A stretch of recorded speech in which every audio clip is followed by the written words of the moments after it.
Hello student, लक्ष्य 2026 के अंतर्गत आज मैं एक इम्पोर्टेंट टॉपिक लेकर उपस्थित हुआ हूँ आप लोगों के समक्ष। वह है मध्य प्रदेश का आर्थिक सर्वेक्षण 2025-26। इससे संबंधित क्वेश्चन बहुत ज्यादा पूछे जाते हैं, लगातार पूछे जाते हैं।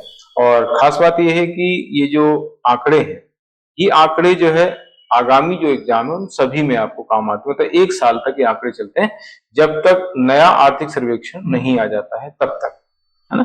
तो मैं इसमें क्या है, अलग अलग टॉपिक वाइज आप लोगों को बताने वाला हूं।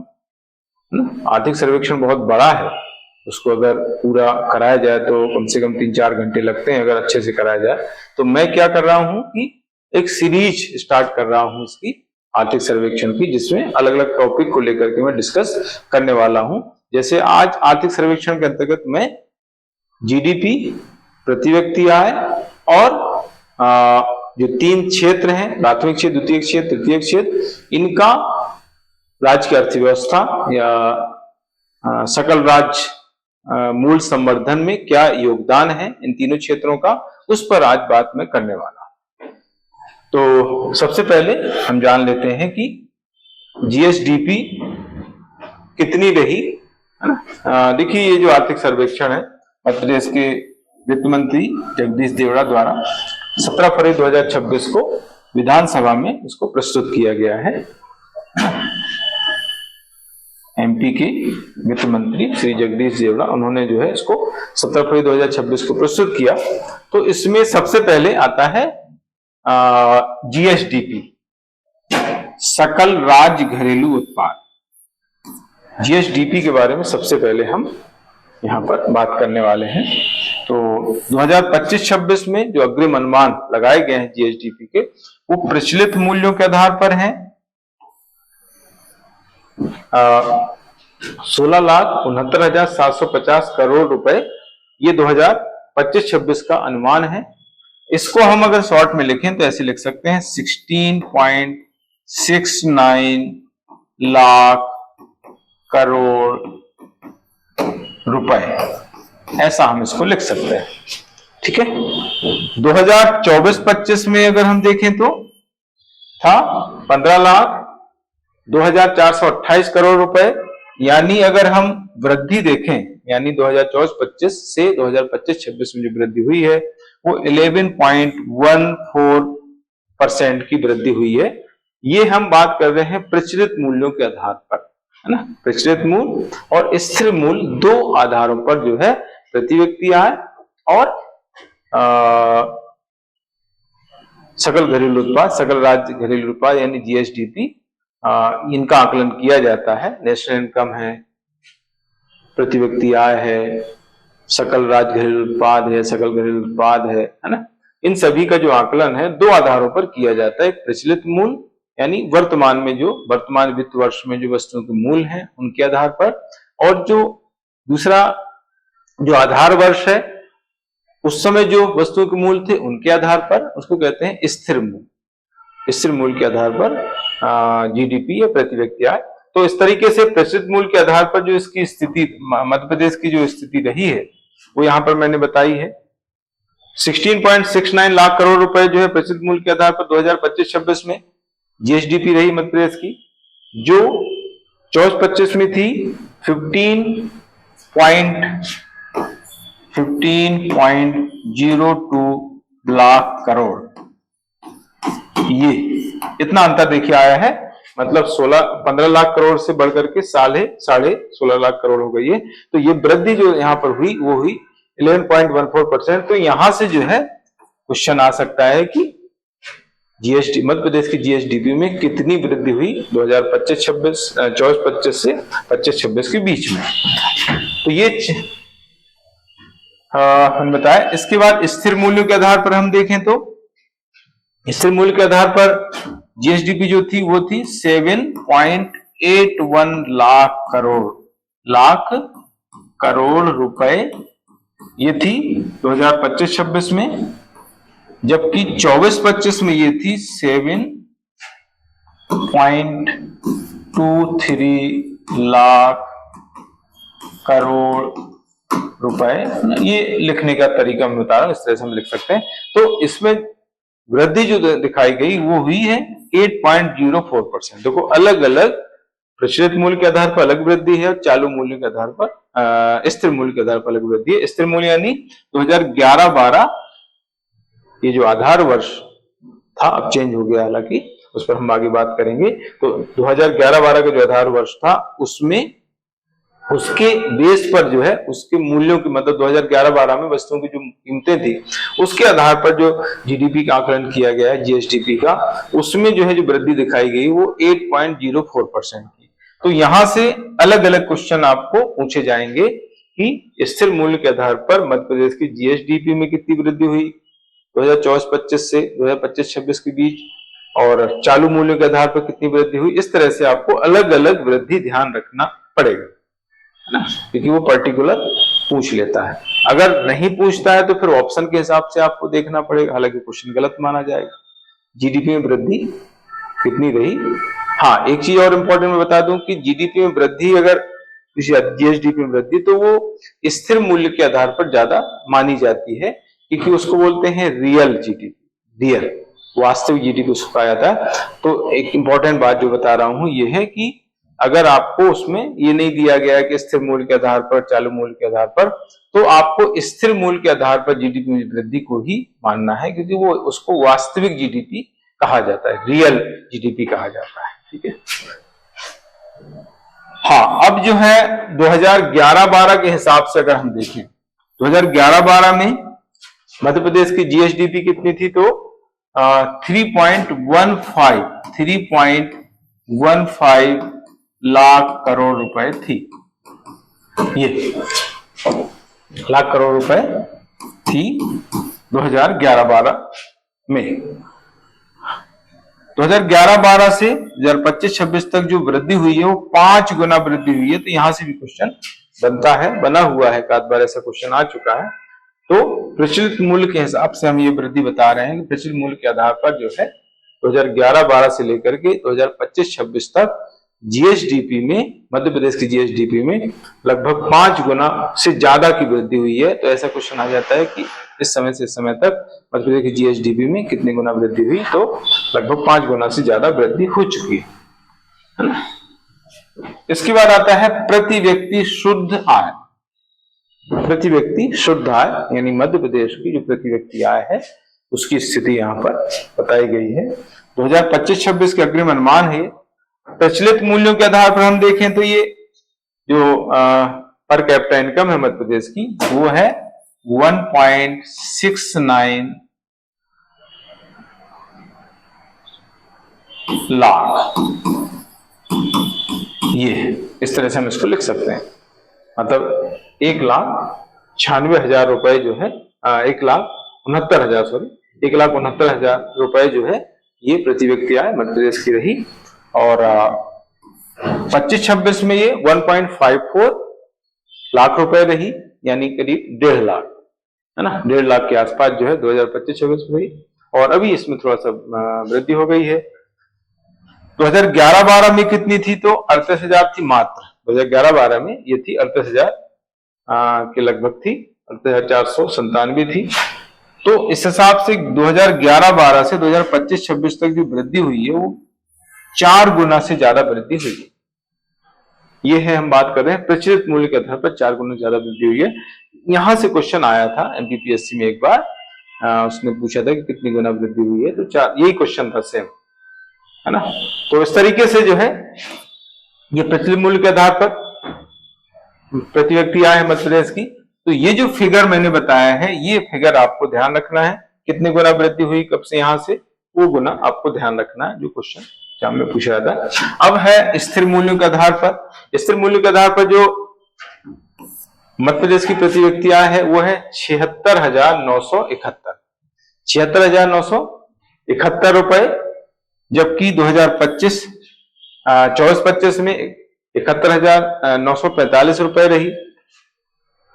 2011-12 में 38,497। एक्चुअली उस समय जो है ये जो आकलन होता था अलग अलग नहीं होता था। आप देख रहे हैं कि ये सेम डेटा है, यहाँ पर 2011-12 में सेम डेटा है।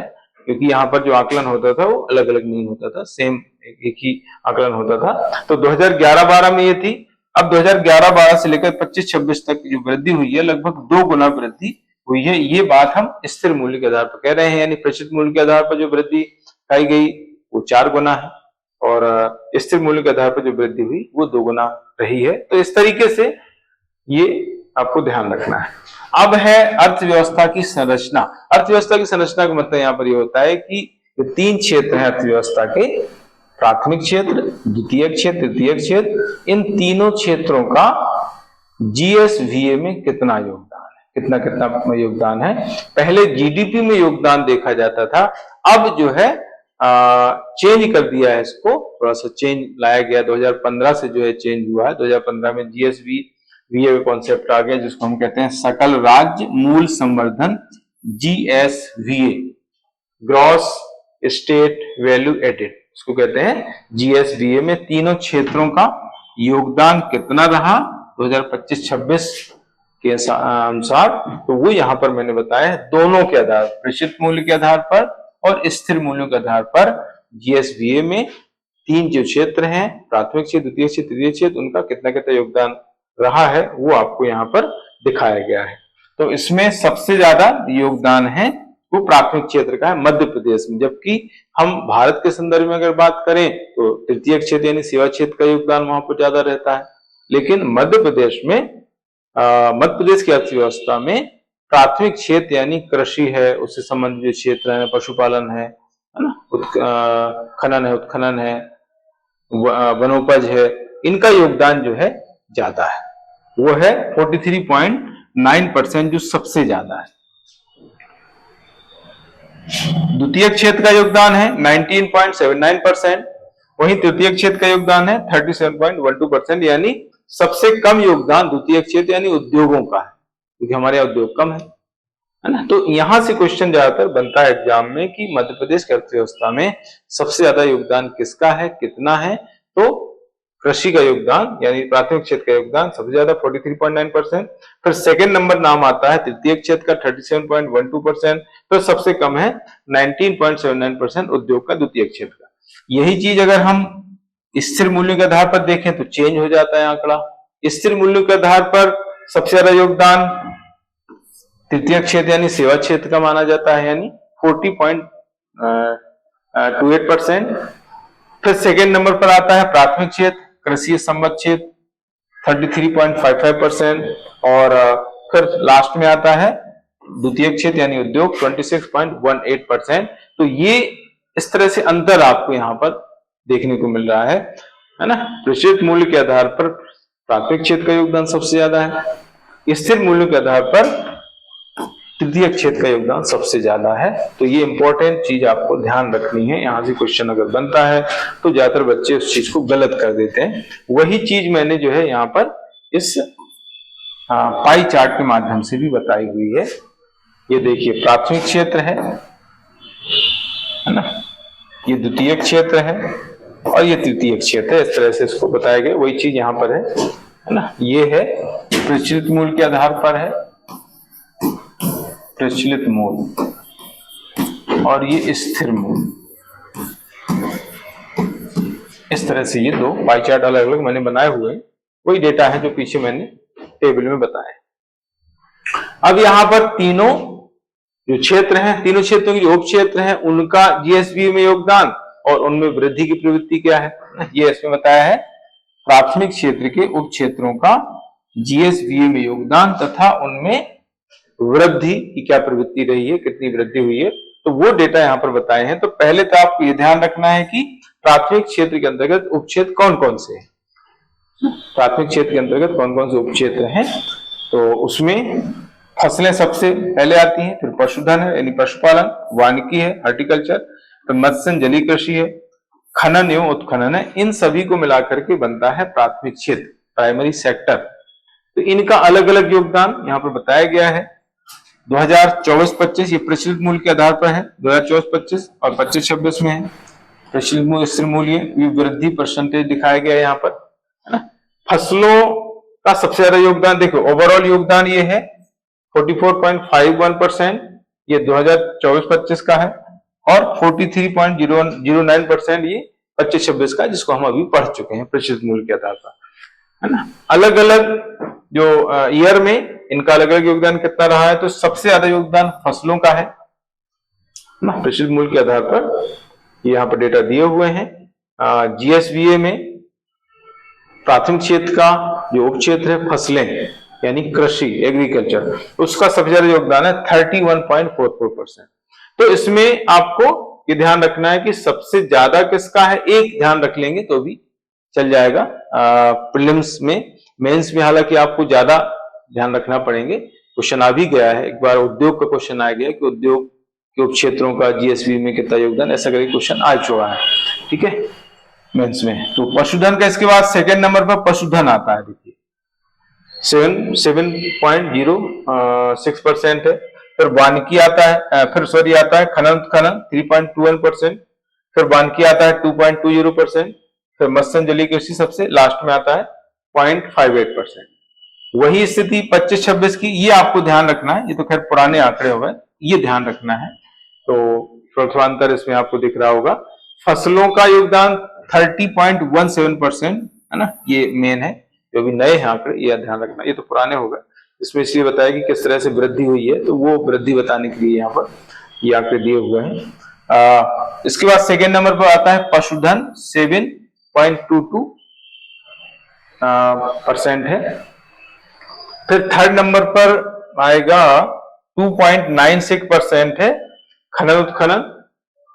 और फिर वानिकी का नंबर आएगा 2.13% और सबसे लास्ट में आएगा 0.61% ये आएगा मत्स्य एवं जलीय कृषि का। तो ये योगदान अलग अलग इसमें बताया है। फिर इनमें वृद्धि कितनी हुई है, तो सबसे ज्यादा अगर वृद्धि हम देखें, देखो अलग अलग वृद्धि इसमें दिखाई गई है। प्रतिशत मूल्य के आधार पर सबसे ज्यादा वृद्धि अगर देखें तो 25.81% सबसे ज्यादा वृद्धि हुई है मत्स्य एवं जलीय कृषि में। यहाँ पर मतलब आपके प्रतिशत मूल्य के आधार पर सबसे ज्यादा वृद्धि दिखाई गई 25.81% मत्स्य एवं जलीय कृषि में। सेकेंड नंबर पर नाम आता है पशुधन का 12.96% और फिर आता है वानिकी का 7.44% और फिर इसके बाद आएगा फसलें 6.38% और लास्ट में आएगा 2.27%, ये है खनन उत्खनन। ओवरऑल जो वृद्धि हुई है 7.31% प्राथमिक क्षेत्र में जो वृद्धि प्रतिशत मूल्य के आधार पर 7.31%। तो ये आपको ज्यादा ध्यान रखना है। ओवरऑल वृद्धि प्रतिशत मूल्य के आधार पर प्राथमिक क्षेत्र में वृद्धि हुई है ओवरऑल वो 7.31% हुई है और स्थिर मूल्य के आधार पर जो वृद्धि हुई है 2.13% यानी कम हुई है। प्रतिशत मूल्य पर वृद्धि ज्यादा हुई है। अगर हम स्थिर मूल्य के आधार पर अलग अलग वृद्धि देखें तो सबसे ज्यादा वृद्धि यहाँ पर देखी जा रही है वो है 12.27%। ये है मत्स्य जलीय कृषि, दोनों में सेम वृद्धि बताई गई है। और सेकेंड नंबर पर नाम आता है फिर पशुधन, वो है 10.81% है ना। और फिर थर्ड नंबर पर नाम आएगा उत्खनन खनन 3.31% और इसके बाद फिर आएगा वानिकी 2.51%, सबसे लास्ट में फसलों में वृद्धि हुई 0.57%। तो ये अलग अलग डेटा है, लेकिन आपको ध्यान रखना है कि ओवरऑल दोनों में प्रचलित और स्थिर मूल्य में वृद्धि जो है वो किसमें हुई, मत्स्य एवं जलीय कृषि में हुई। ये आपको ओवरऑल ध्यान रखना है, दोनों में सेम। और सेकेंड नंबर पर वृद्धि अगर देखें तो पशुधन में हुई, दोनों में सेम। बस इतना आपको ध्यान रखना है, बाकी अलग अलग इतना ज्यादा ध्यान रखने नहीं। दूसरा, ओवरऑल वृद्धि प्रतिशत मूल्य के आधार पर प्राथमिक क्षेत्र की और स्थिर मूल्य के आधार पर प्राथमिक क्षेत्र की ओवरऑल वृद्धि, ये आपको दोनों फिगर ध्यान रखना। 7.31% प्रतिशत मूल्य के आधार पर ओवरऑल वृद्धि और 2.18% जो है स्थिर मूल्य पर ओवरऑल वृद्धि। तो ये तो बात हो गई प्राथमिक क्षेत्र के उपक्षेत्रों के योगदान की। अब इसी तरीके से हम द्वितीय क्षेत्र के जो उपक्षेत्र हैं उनका जीएसबीए में योगदान कितना रहा, उसमें वृद्धि कितनी हुई, उसके बारे में पढ़ लेते हैं। द्वितीय क्षेत्र के जो उपक्षेत्र होते हैं वो विनिर्माण क्षेत्र है, विद्युत गैस जलापूर्ति, अनुपयोगी सेवाएं और निर्माण क्षेत्र। ये तीन क्षेत्र इसमें खासतौर से माने जाते हैं, तीन उपक्षेत्र सॉरी द्वितीय क्षेत्र के। तो यहां पर हम देख रहे हैं, देखो द्वितीय क्षेत्र का ये भी प्रचलित मूल्य के आधार पर ही है। ये है प्रचलित मूल्य, प्रचलित मूल्य ना, प्रचलित मूल्य के आधार पर ही जो है ये डेटा हम पढ़ने वाले हैं, प्रचलित मूल्य ये, ठीक है। तो ओवरऑल जो वृद्धि है, हाँ ओवरऑल जो योगदान है ये हम पढ़ चुके हैं 19.79% प्रचलित मूल्य पर ओवरऑल योगदान द्वितीय क्षेत्र का जीएसबीए में 19.79% पढ़ चुके हैं। लेकिन स्थिर मूल्य के आधार पर सॉरी ये 2025-26 का, 2024-25 में योगदान इसका रहा है 19.96% ओवरऑल योगदान द्वितीय क्षेत्र का, और 2025-26 में ये हो गया है 19.79%, यानी कमी हो गई कुल मिला के, ठीक है। अलग अलग क्षेत्रों का योगदान, ये तो देखो 24-25 के डेटा है, ये आपको ध्यान रखने की जरूरत नहीं है, वो वृद्धि के हिसाब से मैंने बताया, ये ध्यान रखना है 25-26 के डेटा अलग अलग उप क्षेत्रों के योगदान के। तो इसमें सबसे ज्यादा जो योगदान यहाँ पर आप देख रहे हैं वो है द्वितीय निर्माण क्षेत्र का 9.22%, 9.22% जो है योगदान जो है निर्माण क्षेत्र का है। फिर सेकेंड नंबर पर नाम आता है 7.22% विनिर्माण क्षेत्र का। फिर लास्ट में आता है विद्युत, गैस, जलापूर्ति और अनुपयोगी सेवाएं, ये है 3.35%, ये आपको ध्यान रखना है। तो ये हो गया फर्स्ट, ये हो गया सेकेंड और ये हो गया थर्ड, ऐसे। तो सबसे ज्यादा योगदान निर्माण, फिर विनिर्माण और फिर विद्युत, गैस, जलापूर्ति। इनमें वृद्धि कितनी हुई? वृद्धि में सबसे ज्यादा हम देखें तो सबसे ज्यादा वृद्धि भी विनिर्माण क्षेत्र की हुई है, इसमें भी फर्स्ट नंबर पर है। तो सेकेंड नंबर पर जो वृद्धि हुई है वो 7.37%, ये विद्युत, गैस, जलापूर्ति की रही है सबसे ज्यादा। 13.41% निर्माण क्षेत्र की रही है। फिर सबसे लास्ट में आता है विनिर्माण क्षेत्र का 6.93%, ये प्रचलित मूल्य के आधार पर वृद्धि की स्थिति है। ओवरऑल वृद्धि जो रही है द्वितीय क्षेत्र की 9.93% प्रचलित मूल्य के आधार पर। हाँ, इसके बाद फिर हम जाते हैं स्थिर मूल्य के आधार पर वृद्धि में। तो यहां पर भी 8.45% निर्माण क्षेत्र की वृद्धि रही सबसे ज्यादा, और इसके बाद सेकेंड नंबर पर नाम आता है विद्युत, गैस, जलापूर्ति 8.38%, और सबसे कम है विनिर्माण क्षेत्र में वृद्धि स्थिर मूल्य के आधार पर 4.80%। ओवरऑल जो वृद्धि हुई स्थिर मूल्य के आधार पर द्वितीय क्षेत्र की वो है 6.87% स्थिर मूल्य के आधार पर। तो ये जो है आपको डेटा ध्यान रखना है। इसके बाद लास्ट में आता है तृतीय क्षेत्र के जो उपक्षेत्र हैं उनका जीएसवीए में योगदान तथा उनमें वृद्धि की प्रवृत्तियां। देखो उपक्षेत्र में बहुत सारी सेवाएं सम्मिलित हैं, है ना। तृतीय क्षेत्र में बहुत सारी सेवाएं सम्मिलित है इसके उपक्षेत्र के अंतर्गत। उसमें व्यापार है, मरम्मत है, होटल है, रेस्टोरेंट है, फिर परिवहन, भंडारण, रेलवे है, प्रसारण, संचार प्रसारण है। इसके बाद फिर आता है वित्तीय सेवाएं हैं, रियल एस्टेट, आवास का स्वामित्व तथा व्यवसायिक सेवाएं, फिर लोक प्रशासन, अन्य सेवाएं। तो ये है इस तरीके से इनकी अलग अलग सेवाएं। अब इसमें हम देख लेते हैं कि सबसे ज्यादा किसका योगदान है। देखो ओवरऑल योगदान यहां पर मैं बता रहा हूं, ओवरऑल योगदान 2025-26 में, 24-25 का आपको ध्यान नहीं रखना है, 25-26 का ध्यान रखना है। 37.12% जो है प्रचलित मूल्य के आधार पर है, और वृद्धि ओवरऑल रही है प्रचलित मूल्य के आधार पर 15.80%, और स्थिर मूल्य के आधार पर वृद्धि जो द्वितीय क्षेत्र की रही है वो 12.07%। तो ये आपको ओवरऑल ध्यान रखना है। अब इसमें हम कुछ सेवाएं जो ज्यादा योगदान कर रही हैं उपक्षेत्र संबंधी सेवाएं द्वितीय क्षेत्र की, उनको हम समझ लेते हैं। पूरे एक तरफ से याद रखने की जरूरत यहां पर नहीं पड़ेगी, ठीक है। जो ज्यादा योगदान कर रही हैं उनको हमें देखना है। उसमें सबसे ज्यादा योगदान कर रही है व्यापार, मरम्मत, होटल है और रेस्टोरेंट, ये है देखिए 10.35% सबसे ज्यादा योगदान करने वाली ये सेवाएं हैं। तो फर्स्ट नंबर आपको इसको देना है, ये आपको याद रख लेना है। इसके बाद हम देख लेते हैं कि इसके बाद कौन सी सेवा है जो योगदान कर रही है, वो है अन्य सेवाओं के अंतर्गत जो सेवाएं, इसके अलावा जो सेवाएं आती हैं वो योगदान कर रही हैं, है ना। फिर इसके बाद आता है फिर इसके बाद तीसरे नंबर पर आएगी रियल एस्टेट, आवास, स्वामित्व, व्यवसायिक सेवाएं, ये है 4.98%, और फिर लोक प्रशासन 4.96%, ये आ गई। और बस ये तो खैर कम कम है, इनको ज्यादा ध्यान देने की जरूरत नहीं है। इसके बाद आती है वित्तीय सेवाएं 3.78%, है ना। तो सबसे ज्यादा हो गई अन्य सेवाएं, फिर सेकेंड नंबर यानी फर्स्ट इसको हम दे देंगे, फिर सेकेंड नंबर पर आ जाएंगी रियल एस्टेट, आवास स्वामित्व, व्यवसायिक सेवाएं, फिर लोक प्रशासन आ जाएगी। तो ये 3-4 सेवाएं आपको ध्यान रख लेना है। और ओवरऑल योगदान मैंने बता ही दिया है, 37.12% प्रसिद्ध मूल्य के आधार पर तृतीय जो क्षेत्र है उसका जीएसवीए में योगदान। अब यहां पर हम बात कर लेते हैं कि वृद्धि किसमें ज्यादा हुई।